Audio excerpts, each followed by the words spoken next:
In this video, I'll show you how to harvest mason bee cocoons from a variety of nesting options. Let's get right to it. I take down my nesting tubes in late summer, once the nesting season is over and the tubes are full. I store them in boxes in the garage until the time is right to harvest them in mid to late autumn.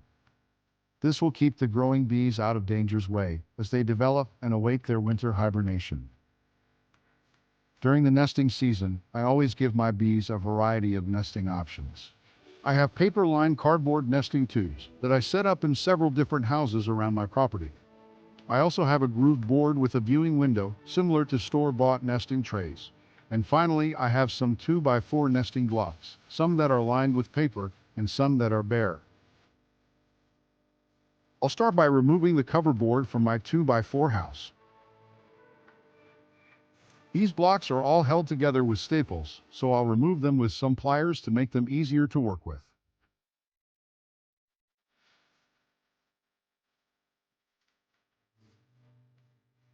Next, I'll attach one of the boards to the side of the table with a clamp, and then use my saw to carefully start a small groove, cutting across the holes.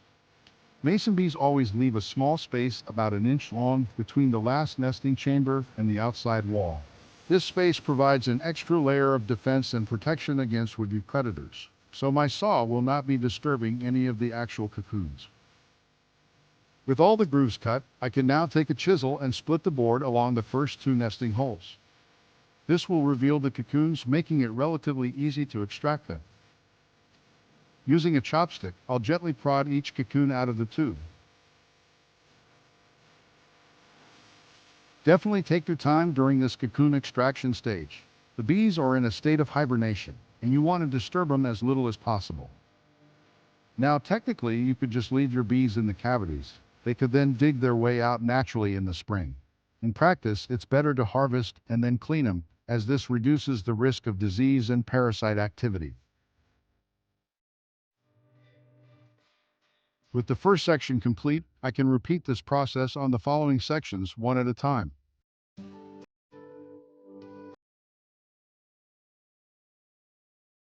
The next type of 2x4 block is one that has holes cut all the way through.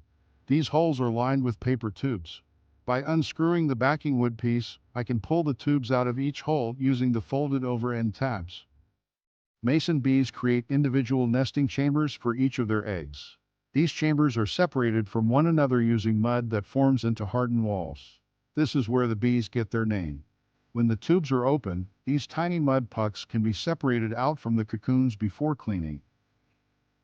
Unfortunately, the mason bee viewing window nest needs to be completely disassembled to access the cocoons. All the screws need to be removed before the cover door can be taken off. Next, the outside frame can be lifted off, followed by the viewing screen. With the cocoons now accessible, the chopstick is again used to prod each cocoon loose.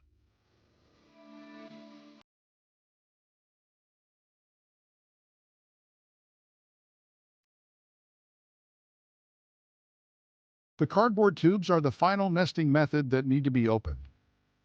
Using the pull tab on the end, the tube liner simply needs to be pulled out and then unraveled. These tubes make up the bulk of my bee nesting options, so thankfully they're easy to process. As I go, I'll separate out all of the mud pucks and any other debris I come across in the tube. Sometimes there'll be unused pollen bundles or compromised bee cocoons.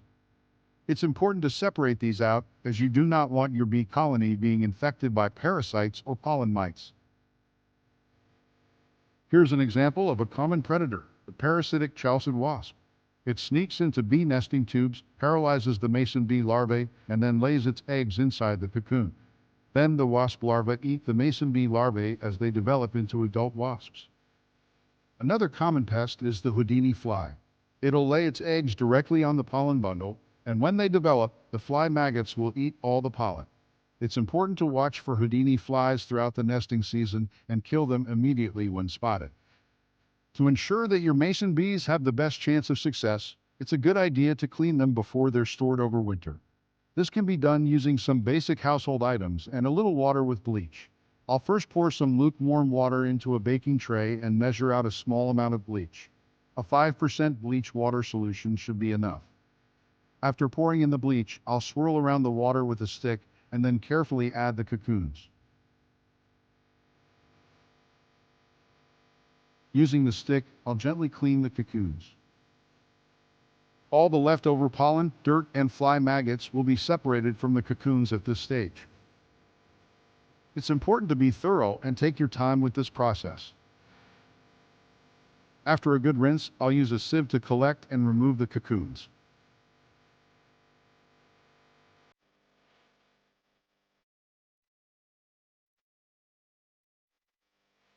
I'll dispose of the dirty water and clean the tray. Next, I'll repeat the cleaning process again using just warm water. You can do this as many times as is necessary to ensure the cocoons are completely clean. I'll spread the cocoons out on a paper towel lined tray and then cover them with more paper towel.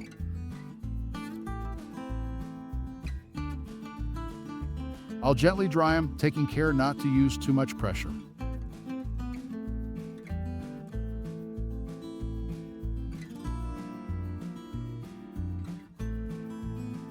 After replacing the wet paper towel, I'll carefully inspect the cocoons, looking for any that may be compromised or still a little dirty.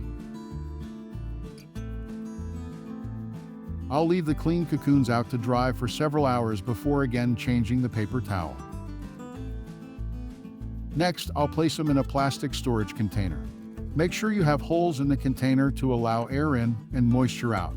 For storage, I'll separate the bees into male and female bees so I can distribute them across my many nesting stations in the spring with a more even distribution ratio. Having approximately 2 males to every female will ensure each female should have a mating partner. Female bee cocoons are larger than the male cocoons and can be found in the innermost chambers of the tubes.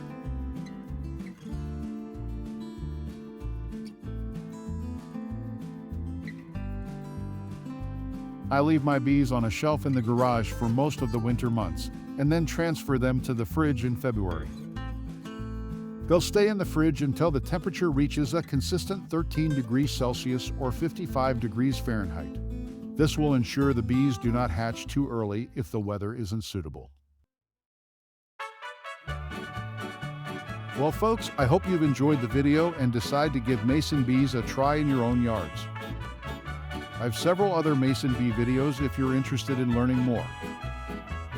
Thanks for watching, and if you haven't already, please subscribe.